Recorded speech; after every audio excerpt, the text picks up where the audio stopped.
នេះគឺជាជ្រោះគីរីតតួអង្គថ្ងៃនេះអេលីយ៉ាកំពុងលាក់ខ្លួន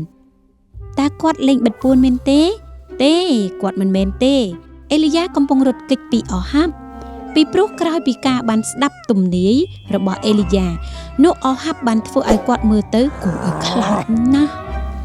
អេលីយ៉ាបានទាយថាដោយសារអំពើបាបរបស់ជនជាតិអ៊ីស្រាអែលនោះនឹងមិនមានភ្លៀងធ្លាក់ទេហើយវាហាក់ដូចជាទំនាយនោះបានវាយប្រហារស្ដេចអូហាប់អ្នកឆ្ងល់ថាតើអំពើបាបប្រភេទណាអូកុំឲ្យខ្ញុំនិយាយអីគ្រាន់តែដឹងថាច្រើនណាស់សូមក្រឡេកមើលបញ្ជីដែលទេវតាកំពុងកាន់វាមិនចេះចប់មែនទេហើយតើអ្នកឃើញការថ្វាយបង្គំព្រះនៅលើកំពូលបញ្ជីនោះទេនោះគឺជាអំពើបាបដ៏ធំបំផុតដែលអ៊ីស្រាអែលបានប្រព្រឹត្ត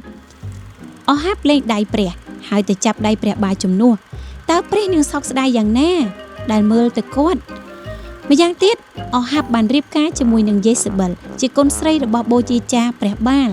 ហើយបានធ្វើឲ្យប្រជាជនអ៊ីស្រាអែលធ្លាក់ទៅក្នុងការគោរពប្រតិបត្តិនៃព្រះបាលដែរតើគាត់នឹងខ្វល់ខ្វាយយ៉ាងណាបន្ទាប់ពីគាត់បានស្ដាប់ថាមិនមានភ្លៀងធ្លាក់នៅអ៊ីស្រាអែលទៀតទេគឺដោយព្រោះតែអំពើបាបរបស់គាត់ប៉ុន្តែជាជាងទទួលស្គាល់កំហុសរបស់គាត់អូហាប់ខឹងនឹងអេលីយ៉ាជាខ្លាំង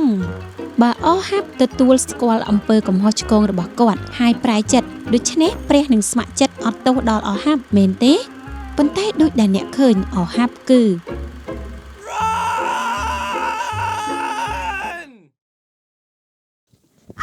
មើលទៅអេលីយ៉ាកំពុងលាក់ខ្លួនល្អណាស់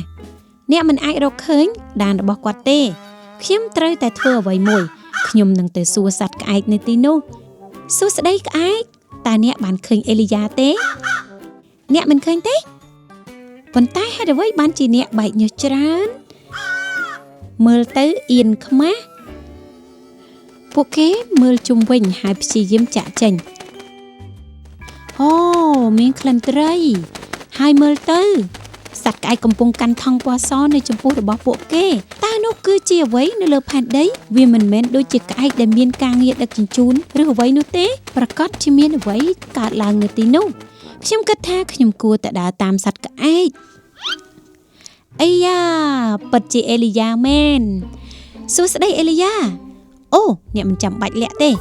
អ្នកសង្ស័យថាយើងជាមនុស្សដែលអូហាប់បានបញ្ជូនមកមិនមែនទេយើងនៅខាងអ្នកយើងជាមិត្តរបស់អ្នករីករាយដែលបានស្គាល់អ្នកកន្លែងនេះពិតជាលយណាស់ទឹកស្អាតហើយត្រជាក់នៅក្រោមម្លប់ដូច្នេះវាល្អឥតខ្ចោះប្រសិនបើអ្នកមានអីញ៉ាំអូអ្វីអ្នកមិនចាំបាច់បារម្ភពីអ្វីដែលត្រូវញ៉ាំប៉ុន្តែអ្នកមិនមាននំប៉័ងនៅទីនេះទេតើមានវិធីពិសេសមែនទេមែនអត់សត្វក្អែកមិនគួរឲ្យជឿអេលីយ៉ានិយាយថាព្រះបានផ្ញើនំប៉័ងឲ្យគាត់ទាំងថ្ងៃទាំងយប់តាមរយៈសត្វក្អែកដូច្នេះក្អែកទាំងនោះជាសត្វចិញ្ចឹមដែលព្រះបានជួលសម្រាប់អេលីយ៉ាអូ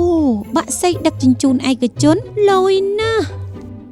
ប្រសិនបើអេលីយ៉ាលាក់ខ្លួននៅកន្លែងដែលមានសុវត្ថិភាពបែបនេះនឹងមិនមានបញ្ហានោះទេបើទោះបីជាមានគ្រោះរាំងស្ងួត